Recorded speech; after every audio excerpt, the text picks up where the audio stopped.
L'eau fait partie du patrimoine commun de la nation.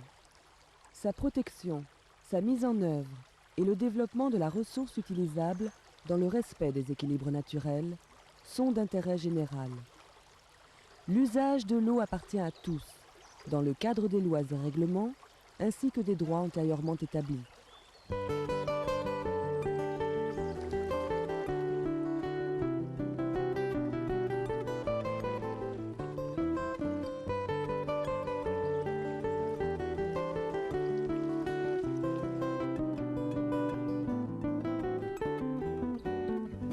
Autrefois véritable mer intérieure, l'étang de Berre connaissait un équilibre relatif entre les apports d'eau douce, d'eau salée et les pertes liées à leur évaporation.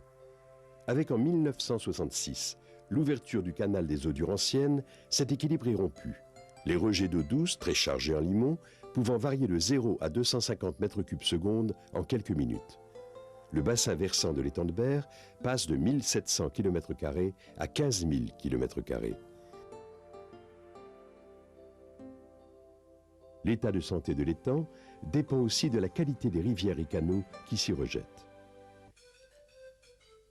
Le développement urbain et périurbain de ces 30 dernières années a entraîné autour de l'étang de Berre et sur son bassin versant une augmentation importante des rejets industriels et domestiques. 500 000 habitants, soit près du tiers de la population du département des Bouches-du-Rhône, vivent sur cet espace dont l'étang de Berre est le réceptacle.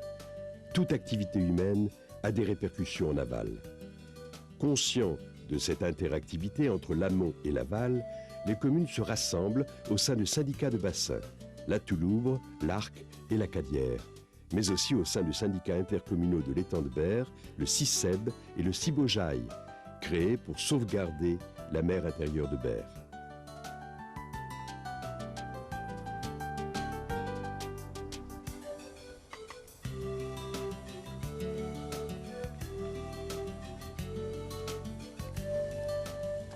Bonjour.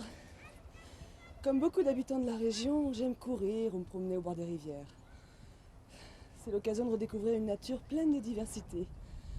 Si vous voulez mieux la connaître, bien suivez-moi. Ces rivières affluentes de l'étang de Berre ont beaucoup de traits communs. Elles coulent au milieu de reliefs calcaires sous un climat méditerranéen bien prononcé. La chaleur et la sécheresse estivale augmentent la température de l'eau et diminuent le débit. Les rivières connaissent à ces époques des phénomènes d'eutrophisation. La pollution se concentre, la flore se développe de manière anarchique, le manque d'oxygène asphyxie le poisson.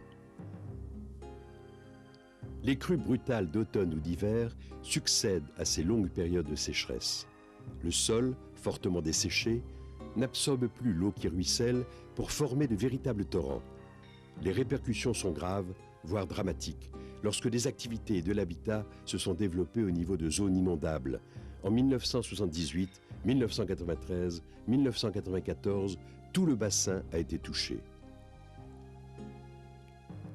L'imperméabilisation des sols, due à un développement souvent mal contrôlé des zones industrielles, des voies de circulation et des zones d'habitat, n'a fait qu'aggraver le phénomène des crues dévastatrices.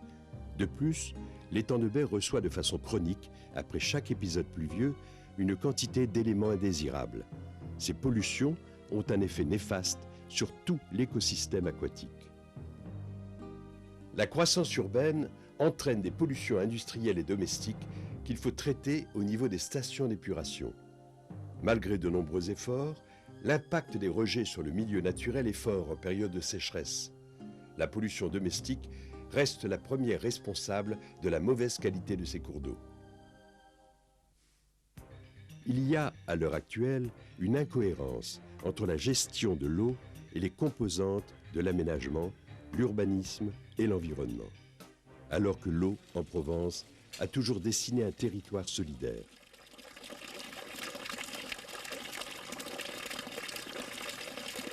L'eau est un défi majeur pour une politique cohérente d'aménagement du territoire. Il est devenu indispensable d'évaluer et de prendre en compte l'ensemble des conséquences de toute opération, qu'elle soit d'habitat, industrielle ou commerciale, sur la totalité du bassin versant. la sécurité des biens et des personnes, la protection, la restauration et la mise en valeur des milieux aquatiques ne pourront être obtenus qu'au prix de cette gestion globale de l'eau. Face à ce défi essentiel, voyons ce qui peut unir à travers leurs particularités ces rivières qui se jettent dans l'étang de Berre.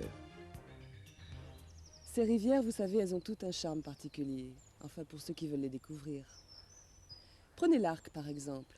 Avec ses 85 km de cours, c'est le plus long des fleuves côtiers des Bouches-du-Rhône. Depuis sa source, près des Monts Auréliens, l'Arc traverse d'importants sites industriels et urbains, comme à Rousset, à Aix et au Mille.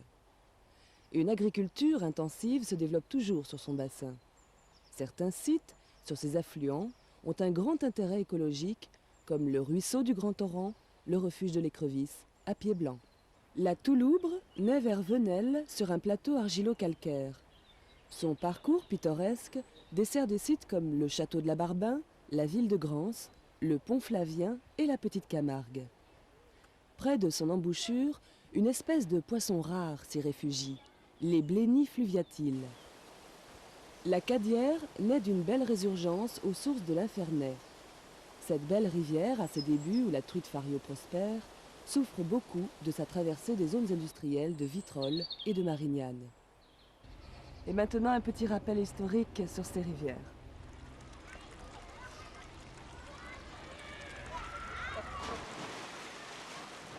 Dans un passé récent, ces rivières rendaient beaucoup de services. Elles permettaient de moudre le grain, de fournir du courant. Les usages d'irrigation étaient fréquents. Les rivières étaient respectées car elles étaient très utilisées. Le changement de mode de vie, les progrès de l'industrie et du réseau d'irrigation ont fait qu'elles ont été oubliées, puis négligées dans les années 60. Ces milieux naturels ont été niés, leur valeur d'usage étant devenue nulle. Le fort développement urbain et industriel dans cette période a amené ces rivières au bord de l'asphyxie. Les inondations de la fin des années 70 marquent un tournant. Il fallait à nouveau s'en occuper face aux dangers. Corrélativement, avec l'évolution des mentalités, on trouve de nouveaux usages pour ces rivières.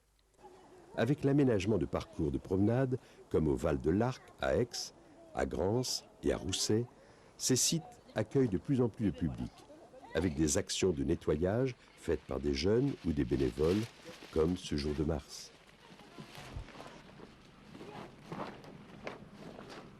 Allez, 1, 2, 3, hop là. Les élèves doivent avoir des modules un peu de découverte de leur environnement local, c'est-à-dire de la région où ils se situent. Donc ce sont des élèves de BEP et on a choisi cette année de leur faire travailler plus particulièrement sur l'environnement et la protection de la nature.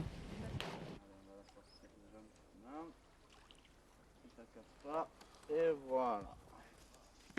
Je suis né ici depuis 50 ans, je connais cette rivière. C'est presque ma rivière. Et puis je ne voulais pas la laisser dépérir parce qu'on l'a prise en 1980.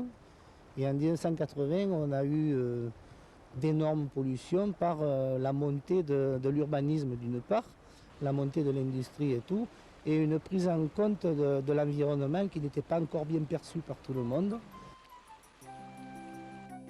Comme l'étang de Berre, ces rivières ont un grand intérêt écologique, paysager et culturel. Une demande sociale est apparue face aux besoins d'espaces naturels pour les activités de loisirs. À l'origine de ce retournement de situation, les syndicats intercommunaux de bassin. Nous sommes allés à Traitz, au siège du SABA, le syndicat d'aménagement du bassin de l'Arc.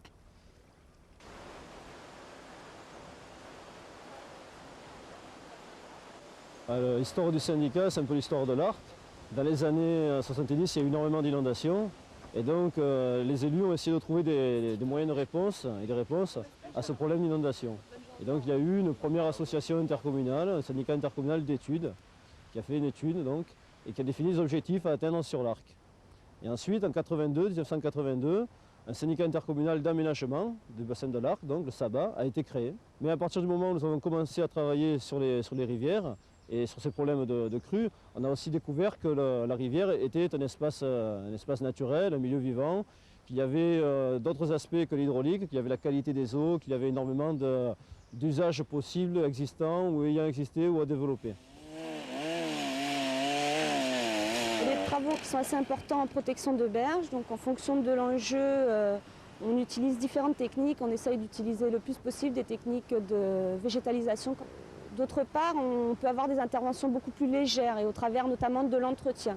Alors soit de nettoyage suite à une crue où il faut enlever des embâcles et procéder à des travaux de nettoyage d'urgence, soit de manière plus continue par le biais d'un entretien. On va justement mettre en place un programme pluriannuel d'entretien qui prendra en compte l'ensemble des enjeux et aussi au niveau de la ripisylve les besoins d'intervention ou de non-intervention. Parce que ce qui est important de préciser, c'est que l'entretien ou la restauration d'un cours d'eau, c'est pas forcément nécessairement, ça ne se traduit pas forcément nécessairement en termes de travaux ou de travaux importants.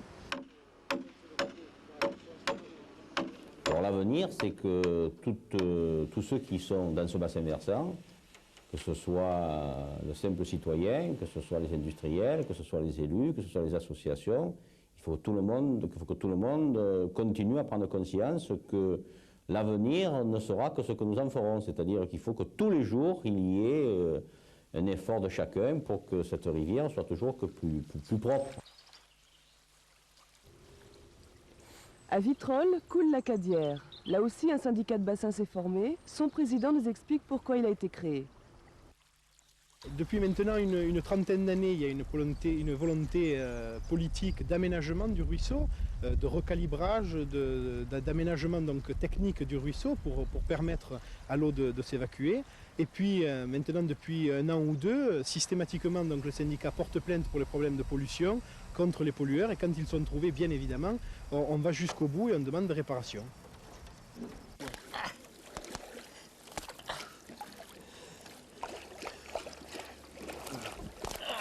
Le technicien de rivière a différentes missions.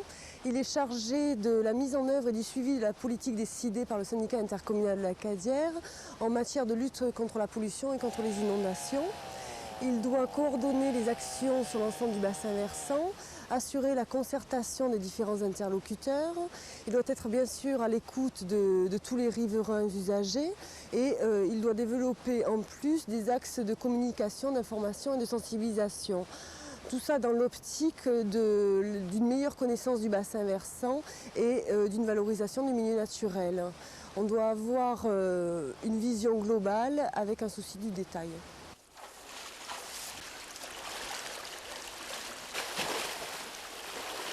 Il y a une volonté d'ouverture et de communication envers les industriels qui sont des partenaires. Donc il y a véritablement de la part du syndicat de la Cadière une volonté d'ouverture et de communication envers les gens qui sont autour de la Cadière. Et je pense que c'est comme ça qu'on arrivera à faire naître dans la tête des riverains de la Cadière qu'il y a un intérêt à préserver la Cadière et à ne pas tourner le dos à ce ruisseau.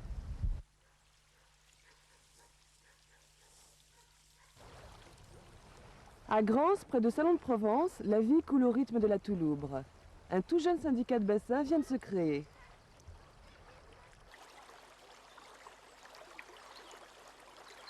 L'objet de ce syndicat est un objet de syndicat d'études. Donc nous allons faire un état des lieux, un projet, et à partir de ce projet, nous définirons les priorités. La première des priorités, c'est éviter les inondations, éviter qu'il y ait atteinte aux biens et aux personnes avec risque de mort, etc., comme c'est le cas.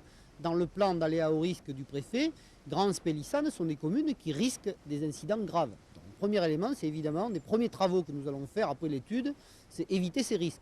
Deuxième élément, c'est retrouver la qualité de l'eau et donc un élément d'antipollution pour essayer de retrouver cette qualité de l'eau qui permette donc à ce moment-là d'avoir de la pêche, d'avoir pourquoi pas un jour de la baignade, puisqu'on s'est baigné dans la Touloubre il y a une trentaine d'années. Et l'agence de l'eau ? C'est évidemment un des partenaires privilégiés dans ce syndicat. Ils font partie du comité de pilotage et en plus ils sont partenaires financiers puisqu'avec l'ensemble Conseil général, État, Conseil régional, Agence de l'eau, ils financent à 80% l'étude. Et en plus, l'Agence de l'eau nous aide à 50% pour l'acquisition de matériel et l'embauche d'un technicien de rivière. La Touloubre traverse 3 villages, mais la traverse d'une manière fort agréable et le reste c'est totalement en campagne. C'est-à-dire que nous pouvons faire revivre cette rivière dans son environnement, au milieu de champs, avec la pêche, avec l'ensemble des éléments qui doivent permettre à cette rivière d'y retrouver un attrait, je ne dirais pas touristique, mais un attrait naturel. Une véritable solidarité s'est donc mise en œuvre dans les communes des bassins versants de l'étang de Berre. Cette communauté d'intérêt, née au départ du désir de juguler le danger d'inondation, s'est tournée très vite vers une réhabilitation des rivières et de leurs berges. La concertation avec les propriétaires riverains, les populations et les responsables de l'État est un souci permanent de ces syndicats. Ensemble, ils pourront repenser l'aménagement global de l'espace de leur bassin versant en fonction des enjeux de restauration et de mise en valeur des milieux aquatiques. Des actions alternatives sont réalisées, comme les bassins secs de rétention, déjà expérimentés à Vitrolles, qui permettent de limiter les dégâts des crues en cas de brusque montée des eaux, tout en offrant des espaces ludiques en milieu urbain. Des systèmes de piégeage de pollution peuvent, comme au péage de la Barque, empêcher les eaux de ruissellement de se répandre et de polluer les rivières.